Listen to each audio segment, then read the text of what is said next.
क्यों?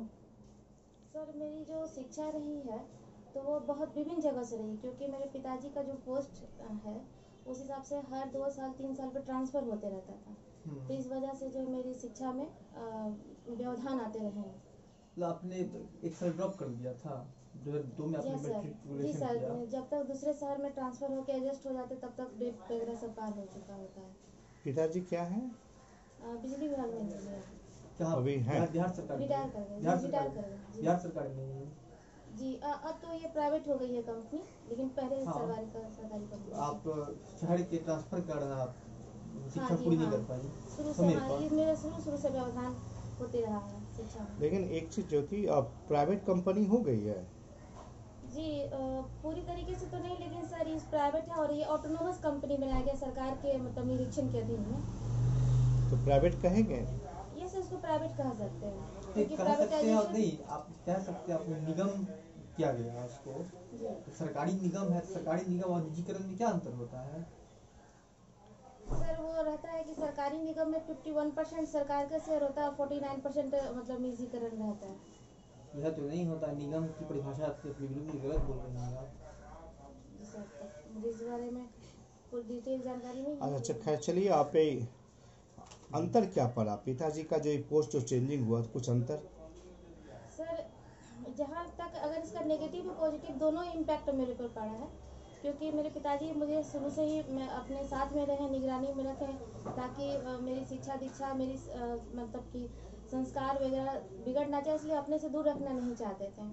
तो इससे ये व्यवधान पड़ा कि मेरी शिक्षा में गैप आती चली गई, लेकिन इससे एक पॉजिटिव इम्पैक्ट पड़ा कि पिताजी के साथ रहने के कारण मैंने बहुत सारे प्रशासनिक अनुभव भी उनसे सीखा है। लोगों से कैसे डील करना है, कैसे काम करना है, इसलिए लोगों से जो हेजिटेशन होता है वो नहीं हुआ।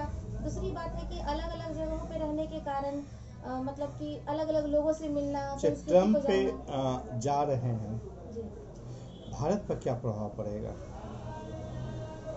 क्योंकि भारतीय प्रधानमंत्री तो खुल के बोले थे अब की बार ट्रम्प की सरकार, जी सर, लेकिन अब ट्रम्प तो रहे नहीं। जी तो जो बाइडेन की अब सरकार है। हाँ, जो संभावना जो दिख गई है लगभग क्लियर स्तर पर है, तब क्या पड़ेगा भारत पर प्रभाव? सर भारत पर जहाँ तक प्रभाव की बात है तो मुझे तो लगता है कि इसका बहुत नकारात्मक प्रभाव तो नहीं पड़ेगा।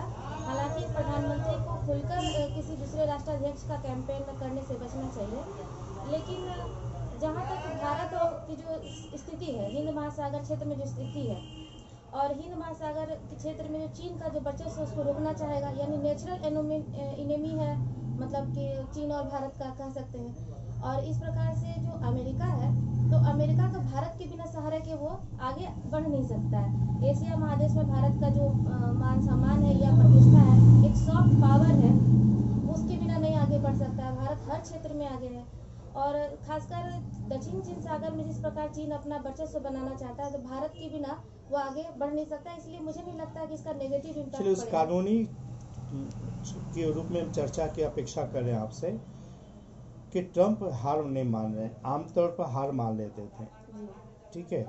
अब ऐसे संविधान में भी नहीं लिखा हुआ कि अगर नवनियुक्त राष्ट्रपति को सत्ता नहीं दिया जाए तो क्या हो, क्योंकि ट्रम्प के पास एक ऑप्शन है कि विरोध हो सकता है, हिंसात्मक गतिविधि हो सकता है, उसके बाद इमरजेंसी लगा सकते हैं, इमरजेंसी के बाद अघोषित तरीके से लंबे तरह से शासन कर सकते हैं।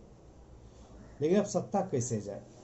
ट्रम्प मानने को तैयार नहीं है, नया जनादेश लगभग क्लियर हो चुका है। जहाँ तक मेरा मानना है, मेरा विचार है, ट्रम्प को मानना ही पड़ेगी अपनी हार। इसलिए सर क्योंकि सिर्फ एक देश की जो शासन व्यवस्था नहीं, आप एक मनोवैज्ञानिक दबाव बता रहे हैं, लेकिन कानूनी हम दाव पे जानना चाह रहे हैं, किस परिस्थिति में ट्रम्प पर मनोवैज्ञानिक दबाव बनेगा? सर एक तो वहाँ की जनता का भी प्रभाव पड़ेगा और रिपब्लिकन पार्टी के जो रहे हैं नेता, वो भी अपनी छवि खराब करना नहीं चाहेंगे, क्योंकि अगर ऐसा होता है तो आगे चलकर और भी जो चुनाव होंगे तो उसमें रिपब्लिकन पार्टी की छवि खराब हो जाएगी। तो पार्टी का दबाव प्लस जनता का दबाव, और अमेरिका का इतिहास भी ऐसा नहीं रहा है कि तानाशाह वहाँ के कोई ऐसे शासक हो चुके हों।